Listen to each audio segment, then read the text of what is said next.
This week I'm not sure I'm compos mentis, but I'm here.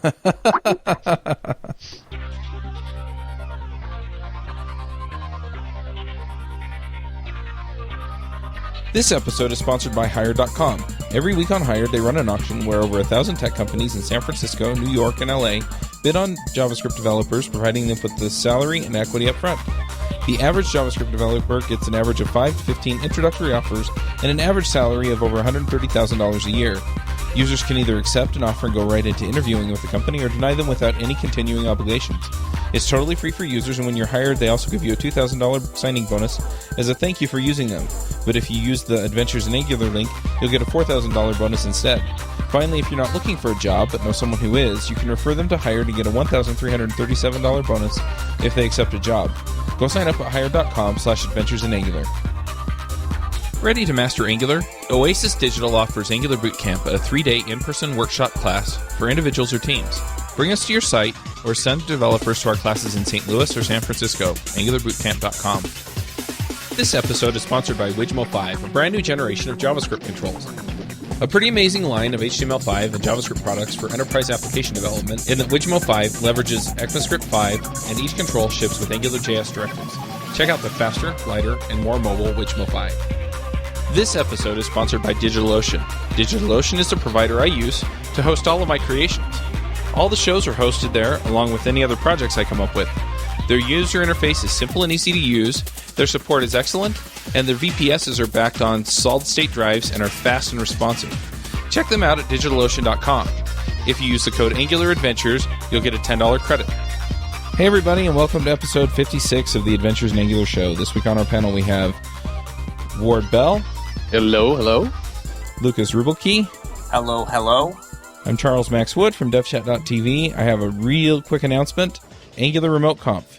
When this comes out, you've got a few days to get your early bird tickets for $100. And then if you miss the deadline, then it's going to go up to $200. So go ahead and get it now. And Lucas is actually going to be speaking at the conference, or at least he's agreed Yay! to. I have agreed. Yes. We also have two special guests this week. We have Jeff Whelpley. Hello. And Patrick Stapleton. Hey, guys. Do you want to introduce yourselves? Sure, I'll go first. My name is Jeff Whelpley. I'm the chief architect at GetHuman. And for the past year or so, I've been heavily involved with trying to get server rendering working both in Angular 1 and now working with Patrick in Angular 2, trying to get server rendering working. Yeah, and I'm Patrick Stapleton, also known as Patrick JS. Currently working with my friend Scott Moss on Angular class, also doing open source, and working with Jeff and Tobias in the Angular team to get universal JavaScript up and running with server rendering. So, Patrick, I have to just ask, is your middle initial J? Because that would just be cool. Yeah, everyone always assumes that I just think it's JavaScript, but it's actually my initials. That's awesome. Yeah. I'm thinking to have my name legally changed to JavaScript. First name Java, last name script. So I hear all kinds of things about isomorphic JavaScript and universal JavaScript, and JavaScript that works on the front end and the back end. And it sounds like you're pulling this front end stuff into the back end.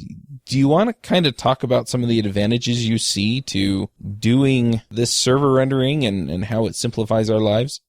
There are a number of different reasons that matter to individual niches, but the main reason that affects everybody is performance. It's specifically the initial rendering performance of your application. When I started off getting into this, a year and a half ago or something like that, it was for a different reason. It was SEO, which is one of the kind of niche reasons that if you have an externally facing site and you want really strong SEO, you sort of need to have that server rendered view in addition to your client rendered app. But as I sort of got into it more, I realized that actually the biggest benefit and the one that benefits the most people is the performance gains, because with client-side web apps, what you have is no matter how quickly your framework is, how fast it is once it loads, that initial loading time is always fairly slow, relatively speaking, usually on the order of magnitude of 4 to 6 seconds, sometimes more for larger applications. And even though a lot of people kind of discount that, But that actually does have a very big impact on user experience, especially for externally facing sites, but even for internal sites. So a lot of the work that we do with server rendering helps to alleviate that because it allows you to use the same code, the same app that you're creating, client-side app in Angular, but instead of just waiting until the client bootstraps and loads after that kind of 6 seconds, you're able to run your same code on the server, generate that view, and then with the initial server response, which is usually on something like, couple hundred milliseconds, you'll get a fully rendered view that the user can see, and it appears almost instantly, in their perception, while the client-side app is kind of loading in the background. Does that make sense? Yeah, it makes sense. Well, the claim does. Yeah. So let's put some pressure on that. Now, as you were talking, I loaded Gmail, which I assume is not isomorphic. Right, it is not. Into my browser. And, wall clock time, 2 seconds. I'm about to try it on my phone, but that's not really the point. The point I'm making is that if it's an app, I've loaded a lot of desktop apps. I mean, almost any editor I load, except for the really fast ones like Sublime, I'm waiting more than 2 seconds. So my desktop experience of an app that I want to run, that I know I'm going to use for work, that I know I'm going to live in, if I'm under 10 seconds, I'm throwing a party. I'm so used to having that as my experience. Now, what I hope is that once it has loaded, that it's brisk as all get out. But I'm kind of used to, at least for my business or utility apps, that I'm going to have that cost. Now, I know, and you will tell me, about all the stats that show that, if I'm shopping at Amazon, how many things can be lost, how much business is lost if I'm going to a shopping site and it takes a while to get started. So this performance question is really tuned to our expectations, don't you think? Well, Ward, if you're telling me that you are okay with waiting 10 seconds for an app to load, there's no chance I'm going to convince you that you want to use server rendering. It depends on the app, right? It really, really depends on the app. In other words, what I was driving at is because this is where I think that the skepticism that you may be facing is really conditional upon the nature of the app and what I'm doing. And so when we make broad statements about whether I would or would not wait for 10 seconds, I know for a fact that you wait for 10 seconds for all kinds of things, right? And you may not like it, but you may just do it anyway because you're going to live with that. It's part of the business and yada, yada. And it's just not you just hope the darn thing works. Whereas there are other kinds of applications where you say, hey, if this thing doesn't perform, I'm moving on. And we as consumers and I don't mean like consumers out in the world, but I mean like the consumers of this kind of technology. We have different expectations, different demands for different kinds of apps depending on how we're using them. Don't you think? So I'm completely different on this. I mean, for me, I have so many things going on that, 1, 2, 3, 4, I'm going to go load another page while I wait for it to come back. And then I forget to come back. Which kind of things are you? Because just about everything, honestly. Really? So yeah, you go to. I mean, this is fascinating to me because I'm so used to waiting that for just about anything, including a range of Google products, Microsoft products, just about anything. That yes, I've got 3 monitors up and I'm moving around. And if it's casual, not a chance. Yeah. Not a chance if it's a casual interaction, but if it's going to be a long-running interaction, mm-hmm. Yeah, and if it's critical, then I'll wait. But yeah, GitHub. I mean, come on, GitHub doesn't come up in a flash. So you brought up a really good point. There's actually 2 things going on here. There's the casual application, and then there's the actual application that you have a long life cycle. And this is why Gmail, for example, as you stated, takes a few seconds, but then after that. You can even refresh and everything's extremely consistent. And that's because it's loading everything in memory. And we know this experience with native applications, mobile apps, but there's actually a huge difference between a web application experience and something like the web. With the web app, you actually need to download it, you need to install it, then you need to wait, a few seconds, loading bar, then your application's there, right? But with the web, it's more based on discovery. Again, like what you were saying with casual interactions with things. A good example is Google Docs. You probably have Google Docs open right now, and that's implementing something that's very similar, and that's to what we try to do today, and that's like progressive loading. Essentially, well, that's probably not a good term, but essentially it's just loading different bits, parts, initially, and then loading everything else around it asynchronously. And Twitter does this as well, but you don't really notice that because you take it for granted. And the web is really about discovery, and and the industry is trying to move that kind of everything that's good about the web into this native space and trying to have these apps interact with each other. So more to your point about load times, and it's true, like eventually what's going to happen is that we would all want applications on our phones and everything, but we just don't have that constraint. We don't have, we have access to all the internet in the world, but we don't have unlimited storage. And that's where the web solves that, and that is loading everything just in time. So why can't you have the hybrid approach of having the initial load time extremely fast and still maintain the persistence of that? And that's where something like Service Worker plays in.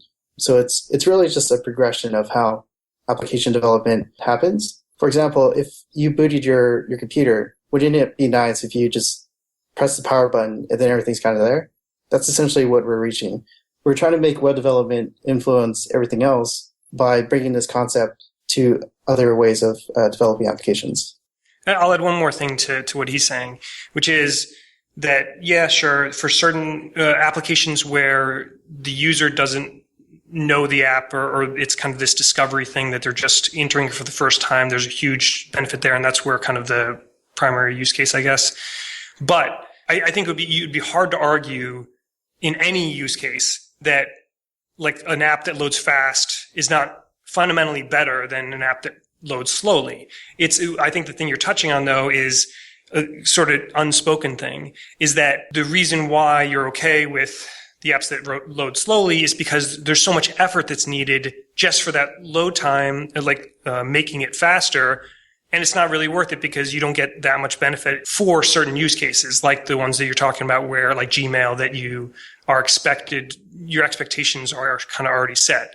But that doesn't mean it wouldn't be better. It would be better. Let me just say, you got it exactly right there, Jeff. I love instantaneous. I wish when I opened my computer it was instant on, like it says it's going to be. Never is. That would be fabulous. So you're absolutely right. It's the cost trade-off of what it takes to make something instantaneous, and also what I might potentially give up by making it instantaneous. What other features I might give up because I'm depending on server-side rendering. And I hope we'll get into that. The other thing that you brought up, Patrick, which is perhaps a conflation of two things, is one is incremental loading and the other is isomorphic. I can do incremental loading, thus giving a pretty quick initial experience by not downloading everything, and then sneak in behind and backfill. And I don't need isomorphic for that. And I guess we haven't defined isomorphic yet, so we should circle back to that. But I just want to put that out on the table because it's an economics. I agree it's an economics issue as much as it's a technical issue. Do I invest in this? What do I gain? What do I lose for the cost? And we'll get into what I might lose. And for the sake of perf, if perf's free, I'll take it. If perf is not free, then I want to know what I have to pay. And now I'll step off my soapbox and let's get on. I want to challenge another premise on this because, you're talking about performance as far as server-side rendering goes. It's faster or it takes less time or less resources. But when I talk to most people about single-page apps, what they want is they're saying, look, I'm offloading all this work to the client. And, it seems like with server-side rendering, you have to do that work anyway. I know. I'm asking we've kind of hit a whole bunch of different topics, but I guess what I'm saying is it really that much faster to do server-side rendering? That is such an interesting point, Charles. And so I hope we get a chance to answer that question also about when you're really getting an advantage and when you're not. So we got you guys all teed up with all kinds of aggressive questions. Let's see how you do. Yeah, so the thing about universal JavaScript, and you brought up I'll just touch the first point, and that is say that you don't have universal. So again, I guess we should define universal and isomorphic. So the correct term for this is universal JavaScript. That is JavaScript that runs on the client and server. People called it isomorphic before, but that's the correct term is universal. So we're trying to push that.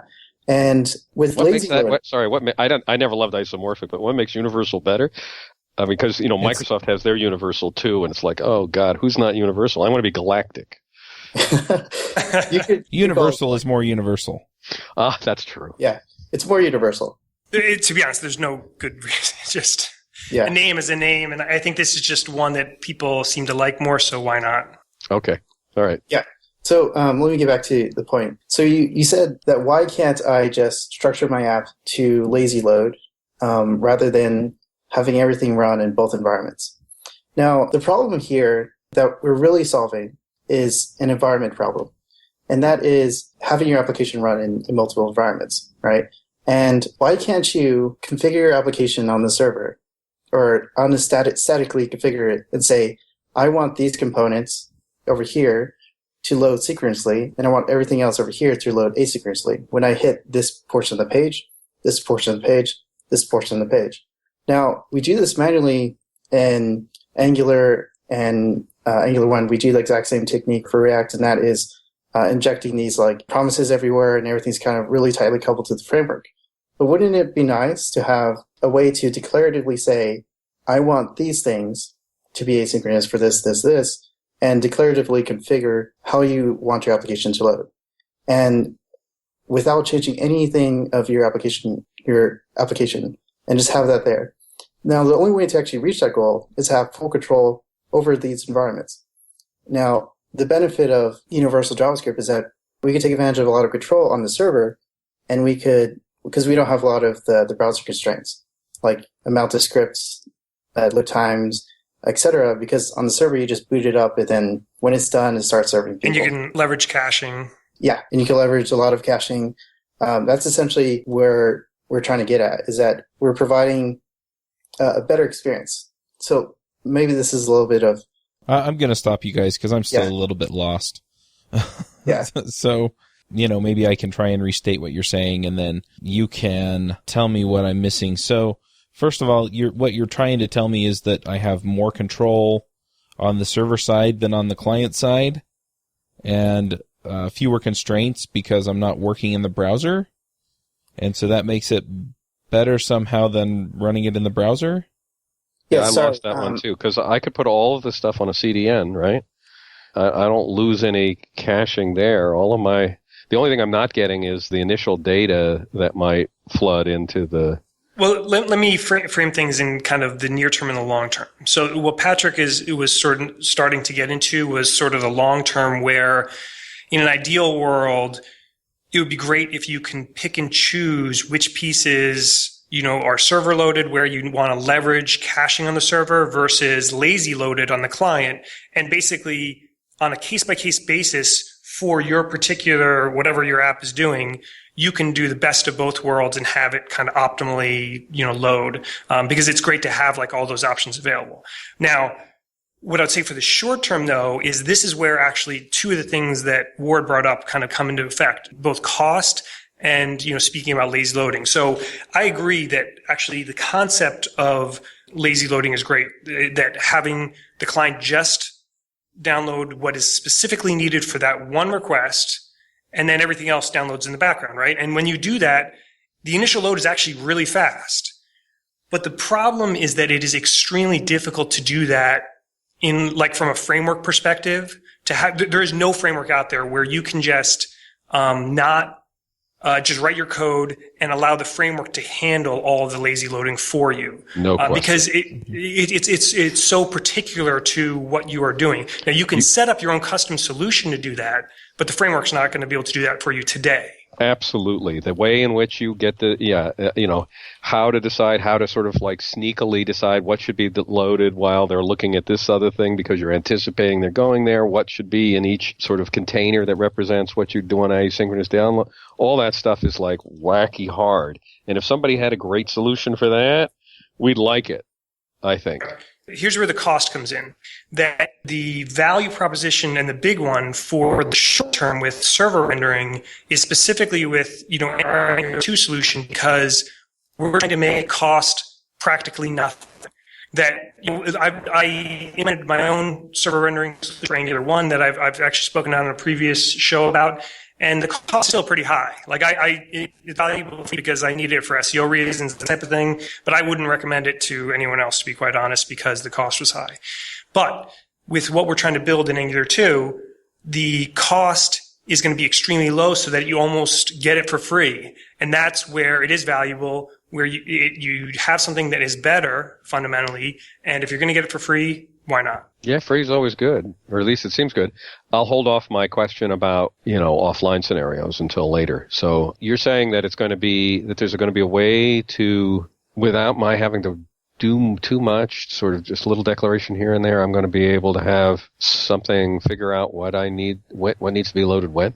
Yeah, so the benefit of Angular 2 is that you're able to statically analyze the dynamic nature of JavaScript because it's using TypeScript. And because the way it's structured, it forces some constraints on the application in order for you to statically declare its dependencies. And we see this happening with React Relay, where they're doing that, and the industry is kind of like realizing that that's a good idea now. But the benefit there is that we could take advantage of that on the server. And like I was suggesting, that we could actually determine what is needed and how to reconfigure your application so it runs for that environment, and in our case, the browser. So is that like by looking at my imports and exports and my injectables and things like that? Yeah, so essentially, the benefit of ES6 module syntax is that you're able to, it supports a static analysis, so you can do that, Yeah, so you could figure out what my dependency trees are statically. Yep. Is what you're getting at. And then maybe draw some fences around things and say, all right, we'll give him this at the front end and then come back later and grab the other stuff? Yeah, that's the ultimate goal that a few people are trying to reach. And the way that we're structuring it will allow us to do that in the future. But yeah, all of that's completely possible. And so like today, right this second, just to be honest and open here, like we have everything out on Angular, GitHub/Angular/Universal. But if you tried to use the code right now, I wouldn't say that it's for free right this second because we're not done yet. But when we get to the point that everybody will be using it, the specific cost will be, number one, ingest like a very simple guideline that you do need on your when you're developing in Angular 2, which is to use the Angular 2 API for basically your interactions with the DOM. If you explicitly reference like the window object or whatever, we can't, it's harder to mock that out. But if you use the API that's built into Angular 2 for selecting elements from the DOM or making changes or whatever else, then that's going to be built into the framework to change that to work on the server side, just like, again, for free or whatever. So just, not use the window or browser elements or anything like that. And then the other thing is that, there will be a server-side component. We are trying to work on that now of basically patching it up so that it'll be as simple as like an npm install on the server and hook into kind of the various frameworks that you might want to use on the server side. Well, you got my attention now because, like I said, you reduce the cost and you're giving me that benefit of managing the load, the incremental load for me. I'm starting to feel it. And I have no problem with the constraint of not using window or document or any of those things directly because I've already learned. Yeah, that's a world of pain, right? Yeah, we've already learned, actually. Angular 1 encouraged us to use their abstraction for that anyway in order to insulate ourselves from that from a testing perspective and through $window and so forth. And what you're saying is that we should be, we'll have the same motivation or additional motivation to use those wrappers in this world. Yep, definitely. And now I want to go back to a question I asked earlier. So I totally understand now that if you're using this universal setup so that it does the server-side rendering, you can take advantage of a lot of server-side caching so that instead of having to have it render the section of the page every time, you can effectively pull in something that already has the right things in it. The question I have, though, is besides the caching, is it really still that much more performant to do it on the server? Are you saying if without any caching at all? Yeah. Yeah, so Angular itself does caching for its views. So, for example, if you bootstrap an Angular app on the server, the initial boot time is going to take 100 milliseconds because it has to load up your application and then puts all of its templates in the cache. Now, there's actually another step that you could do that you don't technically need to do on the server, and that is like pre-compiling your Angular application. And that's basically allowing you to pre-compile all of your templates into just JavaScript. Now, again, you don't have to do this on the server. It's a benefit for the client, but that's another way to just make the initial bootstrap for the server faster, even though it doesn't really matter there.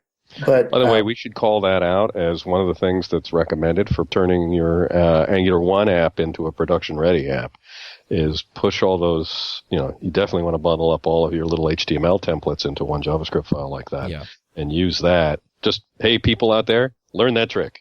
Yeah, and there are a lot of reasons for that. Yeah, so essentially, you definitely want to cache templates. And caching as in, like, being able to say, this table is so large, I need to, rather than recomputing it every single time. Again, you would kind of pre-compile everything, and you could allow Angular to do that, or your build system to do that. To convert it, the build system would pre-compile Angular and convert it into a function, and that would stay there. And then you would just invoke this function essentially with data, and then that's how you get your new application state. Yeah, but when I make a request, I mean, I want that, you made it look like in your talk and the way we've been talking that, I'm going to get a response back very quickly with all of the right data in the right places. So I get a request to my server and it's, load this page. And so typically on the client, what it's going to do is it's going to go, okay, so I load in all of the static assets, the JavaScript files, CSS files, all that stuff.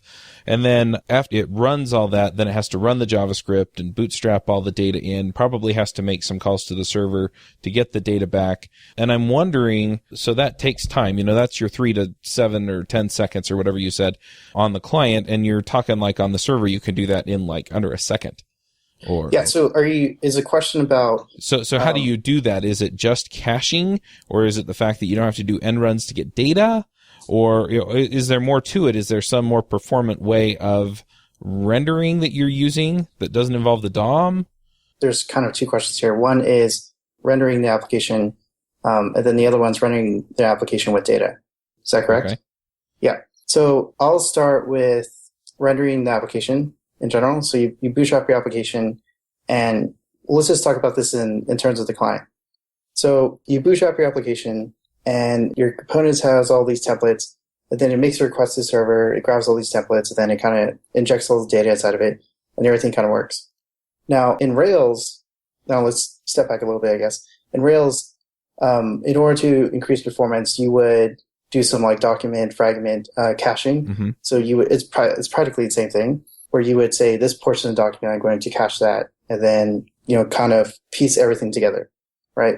So we don't have to do that anymore on the server because that's handled already by what JavaScript is doing on the client because of the universal approach. Now that we don't have to technically do that on the server, all that's handled there. So now the next question is, how do you manage data, right? Now, this is the biggest problem in React right now, and that is that their server rendering solution at the moment is really slow because it's parsing HTML and then it's also grabbing data. And then for them, it's very questionable how to resolve the asynchronous flow of I'm going to get data and then put it in the template. And it's kind of waiting for the data to be done before it continues rendering. So with Angular 2, we have this notion of asynchronous templates. And this is something that not a lot of frameworks have. And this is something like Falcor suggested that was great about Angular, is that there was just one notion in the MVC architecture that's not asynchronous, and that's the combination of the model and the view, the template. That's the only part in most frameworks where it's synchronous. Everywhere else in the triad, it's actually asynchronous. So now we go on the server, and we have all this templating, and it's doing all this caching and fragmenting. So what you could do, now let's just put it in a simple term. Let's just say I have a model, and it has a cache. And let's just say that I'm going to put something in that cache. Now, when the Angular app bootstraps, it's going to interact with its models, and it's going to grab stuff in the cache first. Now, this is similar to how the browsers work and how REST works, and it's actually a really good design. So basically, that's how it would kind of work, is that you would set the cache to whatever data you need. And basically, whenever your application bootstraps, it will grab the cache first and then realize that it's there and then continue on. Now, if it's not there, it will then make a request, which is asynchronous. And then from there, you have a lot more options rather than other frameworks where it's all synchronous. Can we play that out slowly? I think it's very interesting. Mm-hmm. Yeah. But let's play that a little bit slowly so people at home like me can follow along. And let's separate it into two very different kinds of data requests. One of them is requests for data that a lot of people are going to want. Let's say a table of products that I want to pick from. Yeah. And then later on, we'll deal with this scenario in which the data that's wanted on that first page is data only that a particular user wants, like, say, my email or my posts. But let's take the easy one first, the products. So imagine that what we're talking about is this application is supposed to open up, and it's supposed to show a list of products. How would that work? Yeah, so again, you would have this approach of an isomorphic model, and that is essentially a way of interfacing with this model, and it has a cache, right? So you would essentially, the application would bootstrap, and it would run its regular code, as you would, and inside of your controller or whatever, you would do a find for this particular list, and what it would do is it would actually look for the cache first. Now on the server... No, this is the cache of products, right? Yeah. So, right, and where's that cache? Is that cache of products on the server? Is this happening on the server, or I don't have to know? Yeah, sorry. This is the isomorphic model. This is the model that's inside the framework that runs on both ends. Right. So but when this request is made, it comes in, and when it's rendering the page, it goes and it checks the cache to see if it has that list of products in the cache. I'm wondering who it is. I'm with you, Chuck. I mean, you got to play like we're dumb here, guys, because the client makes a request to the server and says, "Give me the page of products." What's happening and who's doing it? Let me frame things just like slightly differently that I think might make more sense, because the original question was just talking about how things are kind of fast on the server. Mm-hmm. And Patrick mentioned the one thing about the asynchronous components, which actually that helps a great deal because it doesn't wait for each component to load data. It can kind of all do it at the same time. That's just like one thing of itself. But then the second thing, which is we're talking a little bit about one aspect of it, is there's various levels of caching. So like Chuck mentioned like, okay, what if there's no caching? I think you were specifically saying no page caching, which is kind of that highest level of caching. Yeah.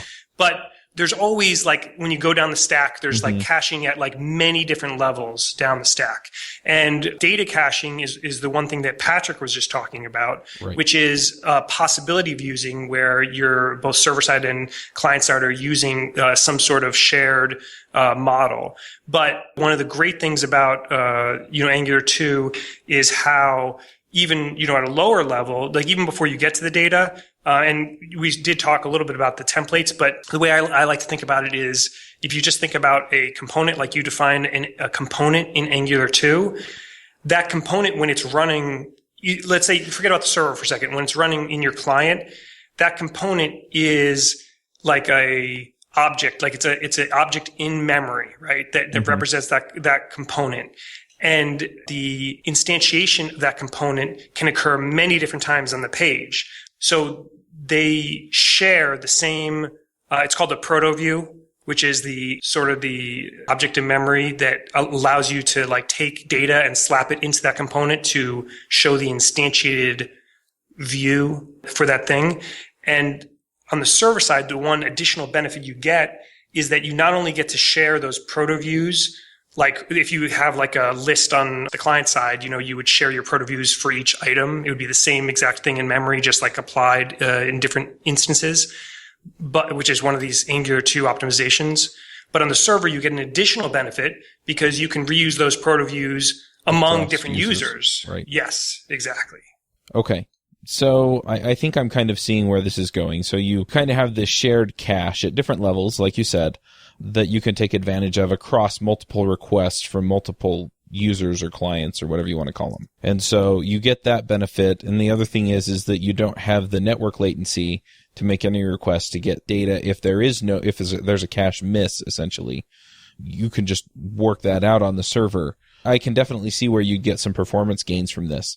The other question I have related to this, though, is then does this increase the amount of work I have to do on the server, such that, I may have to scale up a little bit in order to implement this particular practice? Here, let me just touch on something that makes Angular a lot better at universal than, say, that any other frameworks. So, do you know Angular 1? Mm-hmm. Okay. You know the GI system? Mm-hmm. Just briefly. All right. Do you know $HTTP and the backend service? $HTTP, yes. The backend service, I'm not sure. Okay. It's usually invisible to the usual developer, but yeah, it's you run into it when you do testing against it. Sure. Mm-hmm. Yeah. So you have this. Okay, I'll just briefly explain it. So you have this HTTP class, and you inject another class that's the backend, and you interact with that whenever you want to make a request to the backend. Now we can think of the model as that, but you inject the cache. Now the cache, we'll just call it, cache generally, but on the client, we could call it local storage. So we change the bindings there to local storage, right? So now whenever you make a HTTP call, it's interacting with the cache. It's going to hit local storage. It's either hit or miss, then makes a call. Right. Now on the server, we could do the exact same thing, but we change the bindings there. And the cache on the server could be represented as Redis. Now, it's the same type of cache, just different environment. Right. Now, it's going to do the exact same thing. It's going to make a HTTP call, hit the cache, see if it's there. If it's not, then make a request. Now, I guess to answer more of your question, what's going to happen if there's a miss? So there's a few different ways to go about this, but I'll just explain two. So let's just say that there's an asynchronous request, but you need to send something to the client really, really fast. Now, because we have control over the environment, say that we know that this is a user, not a web crawler. In that regard, then we are able to ensure that we don't need to wait until everything's done. So we could push the template onto the client initially, and we could then say right after the bootstrap line, the script for inside the HTML, after the script, we could then inject the data later. I guess a better way to think about it, just thinking about it with HTTP 2, essentially you send down the initial client version, and then you just push down the value to the user after that request is done. And then that will again be stored in the local storage cache. So next time there's a request, it's going to hit that first. Does that kind of make things a little bit more clear on that? You had me up to the point where you talked about Redis and hitting Redis as the cache instead of local storage, which made sense to me, and then everything after that I completely didn't understand. Let me see if I've got it right. I can imagine how this works. Okay, so the client realizes, that it doesn't have anything. If I just did it from client side, I realize I don't have anything in cache, right? Mm-hmm. But I want to display something, so I immediately return an empty container that says no products in it. Has no products in it. But I've got that set up so that now asynchronously I'm making the call, and when the products arrive, I know what the container is. So when that promise resolves, that's saying that the data have arrived, I'll fill that container, and suddenly the screen will fill. That's kind of the idea, isn't it? Yeah. Right. What about on the server? Well, it's universal, right? So it's the same thing. The same thing will happen. Yeah, but it's not making an HTTP request. So does it just go down to my PostgreSQL server, or?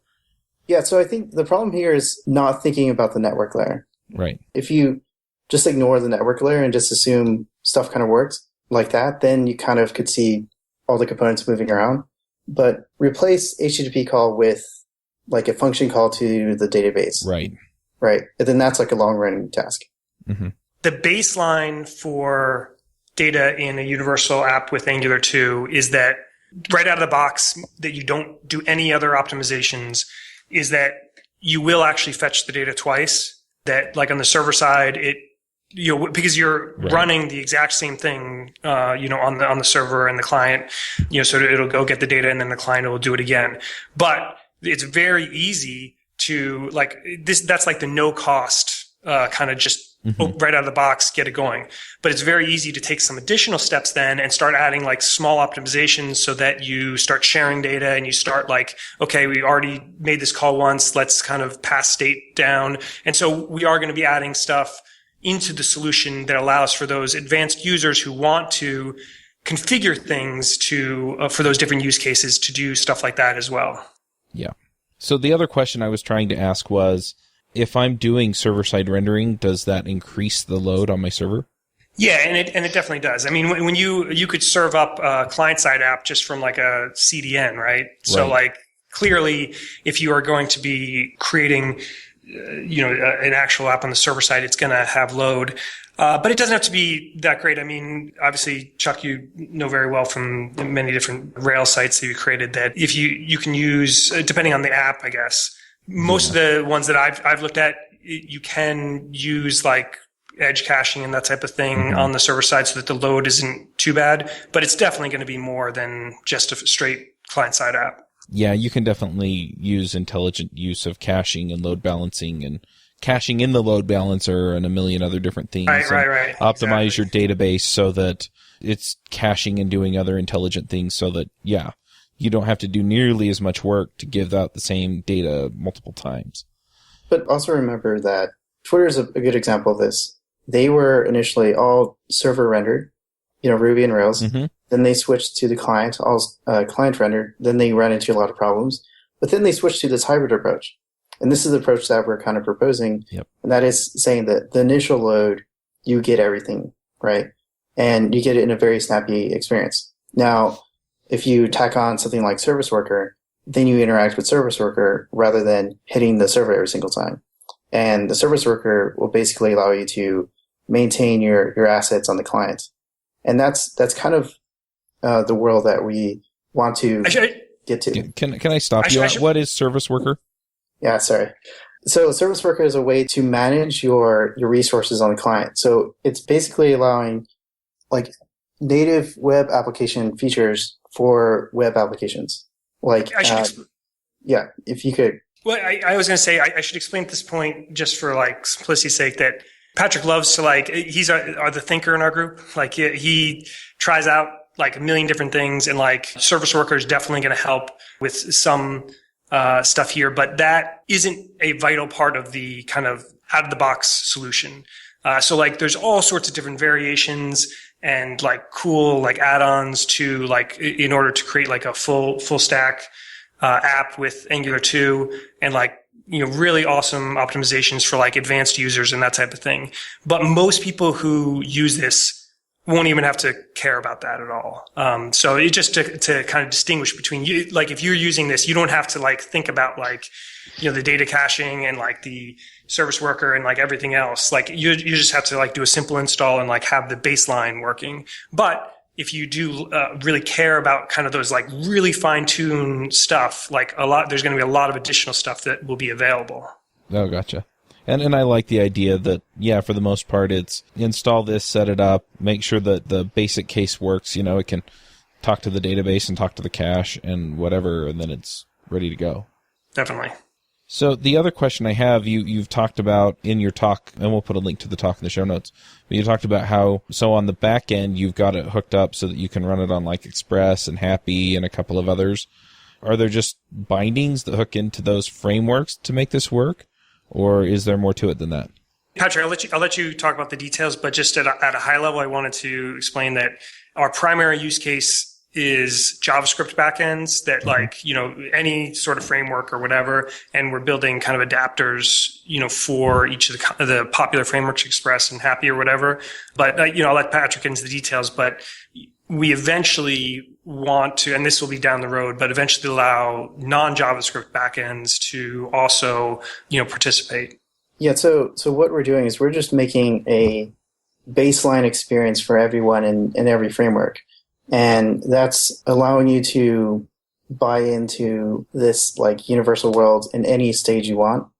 And basically at any level, and that's the level of abstraction that you want. So that's saying that if I include this adapter, I could either make my application universal with one line, or I could have more control over the lifecycle of the application by doing it another way.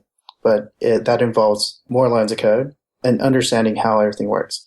So the initiative of making sure that we have this working in other frameworks is just ensuring that we have a baseline experience for everyone.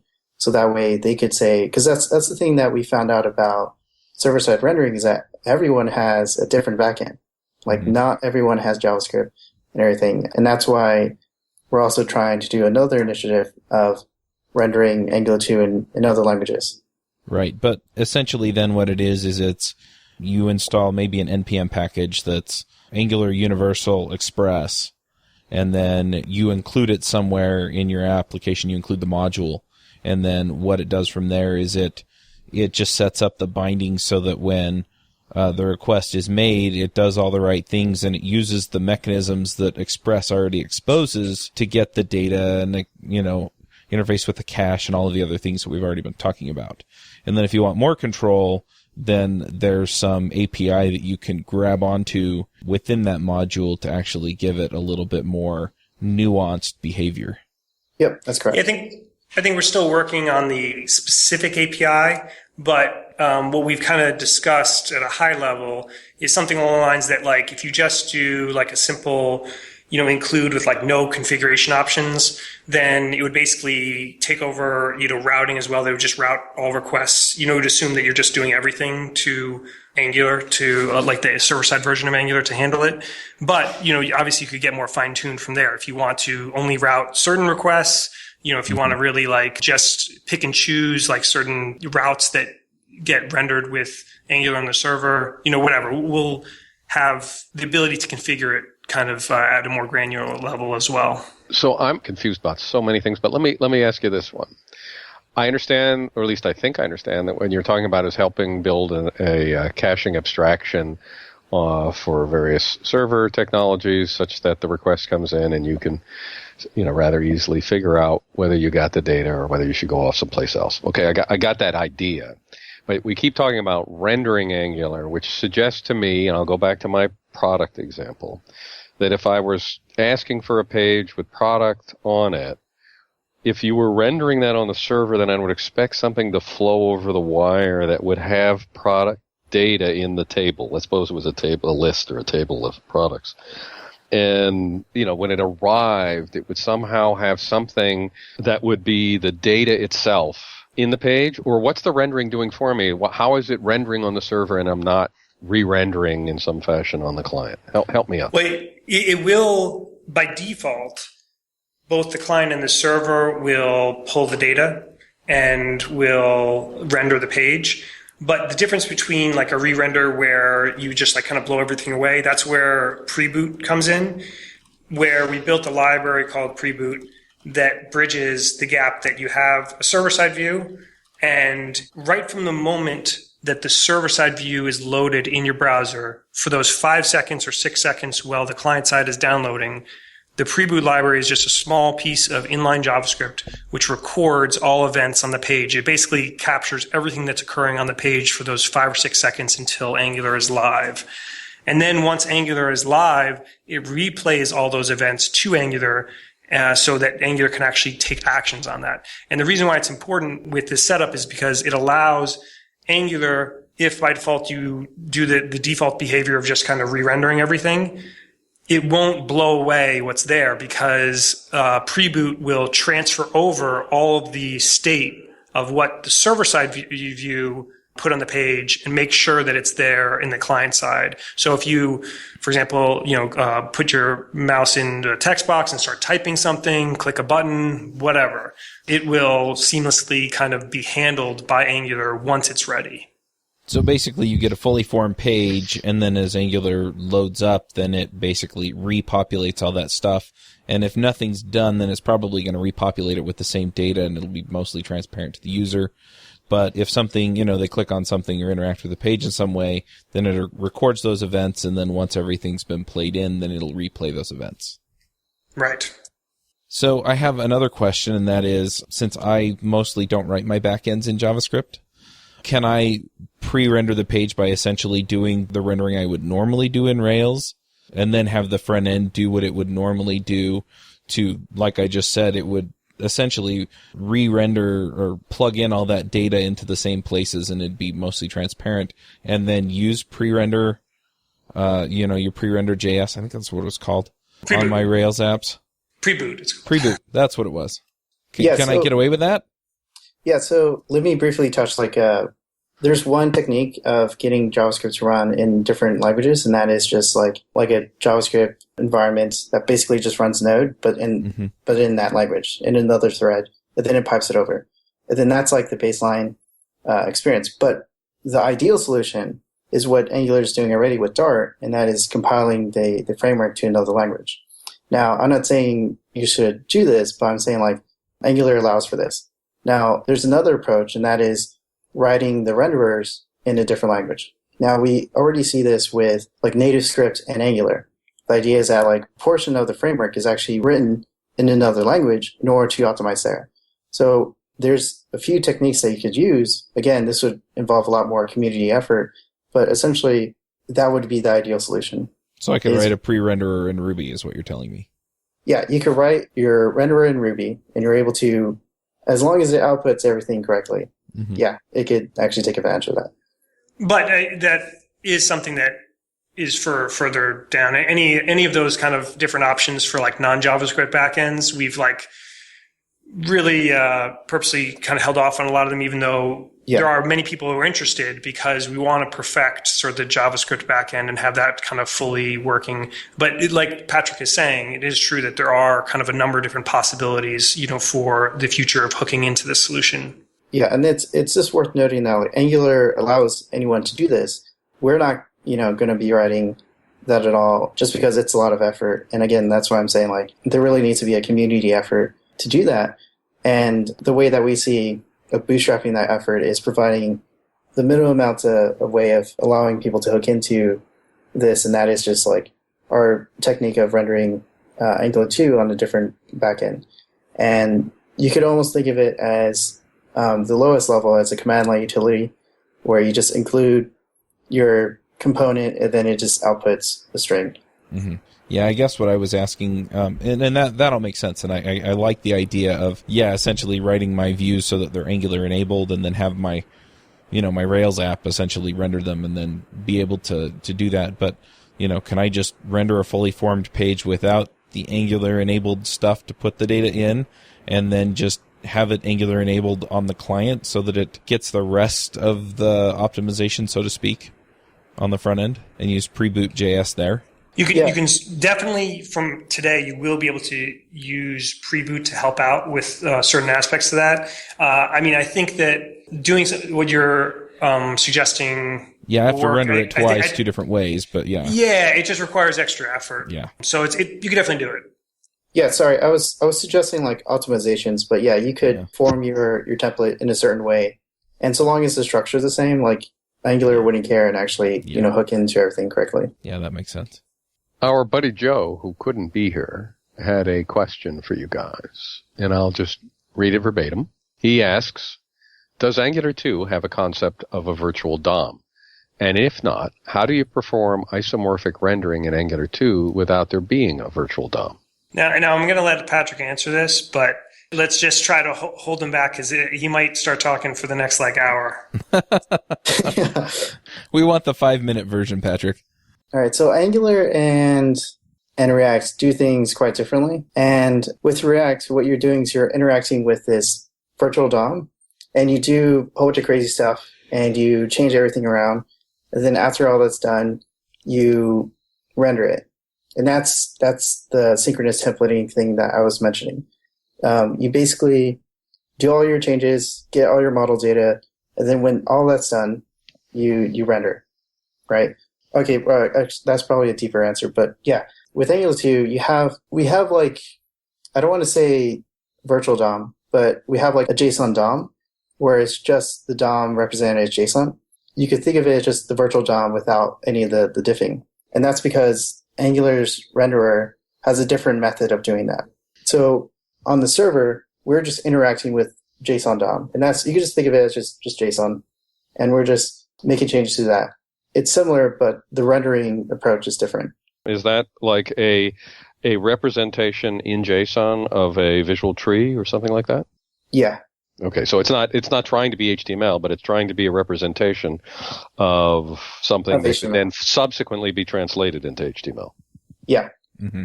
Yeah, it's basically there was this whole virtual DOM hype around React, and then we realized that it was mostly just hype, and that there are a lot of good things there, but there's some constraints with it. And that is the synchronous versus asynchronous approach. With Angular 2 and its rendering method, it actually does things differently, and you have this asynchronous approach to your templates. That means that you're not waiting. So this is the reason why like rendering on the server is faster with Angular 2. There's various other reasons, caching, etc. But this is one of the core reasons why Angular 2 is faster than any other thing that has a virtual DOM, and that's like the way it's rendering and reconciling the JSON DOM. Right, and so on the server, it just interacts with the JSON DOM, and it doesn't worry about whether or not there's an actual DOM backing it, because it has a way of rendering that to HTML that gets passed back up to the server. So it outputs a string instead of interacting with an existing DOM. Yeah, so at the end of everything, we basically say we just traverse through this JSON DOM, and then we just toString it, and then we reconstruct the HTML from that. Right. And it's also worth noting that I'm just calling it JSON DOM just because there's this whole like thing that comes with whenever you say virtual DOM, and people kind of misinterpret that for being something else. But that's the reason why I said that. It makes sense, and it doesn't work the same way as the virtual DOM, but it's a representation of the DOM, and it's an abstraction layer above the DOM in the same way that the virtual DOM is. It just doesn't do the same thing in the same way. Yeah, I think of a virtual DOM as literally looking like the DOM for HTML. It's trying to emulate the DOM that you would see, or see, whatever, that you could interact with if you were talking to a browser. And you got to end up there when you finally display it, but that may not be the optimal form of representation of the visuals and of the whatever the things that are actually operative in there, handlers, event handlers, all the other stuff that hides in the DOM. There might be a more optimal way of representing that when you're trying to manipulate it. And you're suggesting, I think, Patrick, that there is some other representation of what will ultimately become the DOM that Angular has, that it's working with, and that you can work with, and that it has different characteristics, including some level of asynchrony. Is that a paraphrase? Yeah, so you can think of it as, like a virtual DOM is, we'll just think of it in terms of like one element. So in a virtual DOM, you would interact with that element through whatever interface it gives, right? And with an input box, I'd say input.text, the sign, blah, blah, blah, right? Just as if I was talking to the DOM. Yeah. Well, with the virtual DOM, that's worth the JSON DOM. So the JSON DOM, you can manipulate it as much as you want, exactly like an actual DOM. So you could do like dot value equals this, and then we'll just like reconcile that later. But yeah, they're very similar. Yeah, I don't know if it's worth getting into the weeds on how the JSON DOM works. And we're already over our time, so... Yeah, that's... So we'll hand wave over that and just say that, it offers certain advantages that make this all work very nicely. Yeah, there's a lot of like topics that are... there's a lot of concepts that are just new, that are being brought forward. And that's kind of like what we're trying to solve, is trying to make it easy as possible for people to jump in and kind of understand these concepts. Like, for example, the whole model thing, like if I could just include a different bindings, and we did this already with HTTP, like on the client, it's require HTTP injectables, and then that's how you get the client version. Mm-hmm. On the server, you do require like Angular Universal, and then you get out $HTTP, and then that's the server version. And all you do is you put that inside of the bindings, and then on the client, you do the exact same thing. So the difference there is how we bootstrap the application. Yep. Do you guys have a timetable for seeing all this stuff? It's more just like making sure the developer experience is good, and then actually distributing it on NPM. Well, but I mean, we don't have a specific time. Just like the Angular team, like Tobias from the Angular team always harps at us for never giving dates, just because it incorrectly sets expectations. But the one thing I would say is that you can follow our progress on Angular/Universal, number one. And number two, Patrick and I are sort of highly motivated to get stuff done as quickly as possible, because we have to talk about it at Angular Connect in a couple months. And it won't be nearly as good if we don't have it kind of in a much better state where it's almost ready to be used by everyone. So sort of conference-driven development, I guess. Yeah, but will it be ready when Angular 2 comes out of beta? Comes out of beta, of course. During beta, yeah, of course. It's not even beta yet, though. Still alpha. You say that now. Is this something that we can play with now if we're playing with the Angular 2 alpha? Yeah, so technically you can play with it inside the repo. The only restriction is that it's distribution. Now, I mean, there's a time frame difference, like when this episode is released and what we're talking about right now. But right now, as we're talking on here, the only way to actually use this is actually inside of the repo, then making your example app inside of there. But the short answer is yes. You just have to clone the repo and kind of build it from there. Okay. Well, I'm going to cut us off because we are way over what we usually talk. So yeah, I think the model explanations, that one was a little bit much. Yeah, but I mean, there are things that are important to us when we're building our Angular app. So yeah, it's totally worth talking about. But let's go ahead and do some picks. Lucas, do you want to start us off with picks? Sure, I would love to start us off with picks. So I have recently been reading a book called 14 by Ernest Cline, and it is quite engaging. And if you kind of like weird science fiction, interesting mystery type stuff, then so it's kind of fringe-ish in a way, but a very cool book. I highly recommend it. All right, Ward. Okay. Well, next week I am going to hike Mount Whitney, the Mountaineers route, which is the tallest mountain in the lower 48 states. And I'm kind of into this lightweight backpacking thing, so I had to turn in my old backpack and save 8 ounces. Spend $300+ to save 8 ounces to buy a new pack, and it feels like I've got a paper bag on my back. It's so light, and it's by Z-Packs.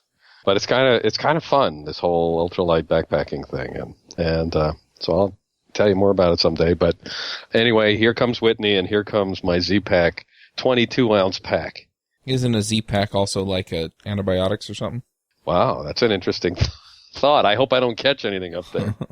All right, I'm going to throw out a couple of picks. I just want to remind everybody about Angular Remote Conf again. That's going to be September 24th through 26th. And the call for proposals is open through the 31st. The early bird tickets are available through the 25th. And I'm also going to throw out a discount code for listeners of the show. You can get 25% off if you use the code ADVENTURES. So you go over to Angular Remote Conf and use the coupon code. I also have another pick. I'm a member of a mastermind group that I really enjoy and has made a big difference for me. It's called Iron Sharpens Iron. It's done by Aaron Walker. He also has a community called View from the Top. I'll put a link to that in the show notes as well. But I just want to point out a couple of things. So the guys in the group have just been terrific and have really supported me in a lot of the things that I have going on. It's a men's group, so I just want to put that out there as well. So, and that's just because Aaron is much more comfortable coaching men. And so anyway, I've really gotten a lot out of the group and a lot out of the discussions that I've had with these guys. So I'm going to pick Iron Sharpens Iron, but I'm also just going to encourage people, whether you're in your own business or not, to go find a group of people that you can have deep and meaningful conversations about life, about business, about work, about a family, about whatever it is that your concerns are, and, make the most of that, because having a group of supportive people around you makes a huge difference. So that's mostly my pick, is mastermind groups. Jeff, do you have some picks for us? Yeah, I have 2 quick picks.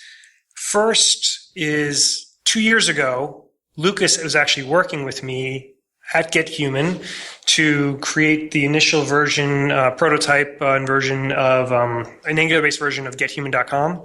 And it took us an additional year and a half after he left, but we finally launched. So my first pick is GetHuman.com. If you are trying to contact any customer service at any company, you can use it and not have to wait on hold. You just kind of get into your phone number and we can call them for you and call you back once we have a live person. So it's very useful. The other thing is our Angular Universal repo. I wanted to solicit if anybody's interested in helping us out, we have a number of different issues listed in the repo that we need help on. It's going to change over the course of the next couple of weeks as we kind of continue to work on stuff. So definitely, when you hear this, just go to GitHub/Angular/Universal and click on the issues and kind of look through. And if you're interested, we would love to have additional help. All right, Patrick, do you have some picks for us? Yeah, so my first pick is open source. Open source is great. Again, you should also help us in Angular Universal. Pretty much all of your constraints, use cases, just bombard us with issues about that, and we'll find a way to integrate it or provide a way, because I think it's a good idea for us to make sure that it works for you. And the other two are conferences, so Angular Summit and Angular Connect. Angular Connect is going to be really, really interesting, so I recommend everyone to tune in or get a ticket if possible. And yeah, those are my picks. All right. If people want to know more about Angular Universal or about what you guys are up to or any podcasts you happen to be on regularly, where do they go? So yeah, for Angular Universal, it's just GitHub/Angular/Universal. Both Patrick and I, one thing we didn't mention that you're right, Chuck, both Patrick and I are on Angular Air. So if you go to angular-air.com, and I have my website as well, jeffwhelpley.com, if you want to check out latest blogs. All right. Terrific. Well, thank you all for coming, and we will have another episode out next week. Hosting and bandwidth provided by the Blue Box Group. Check them out at bluebox.net. Bandwidth for this segment is provided by CacheFly, the world's fastest CDN. Deliver your content fast with CacheFly. Visit CacheFly.com to learn more. Do you want to have conversations with the Adventures in Angular crew and their guests? Do you want to support the show? Now you can. Go to adventuresinangular.com/forum and sign up today.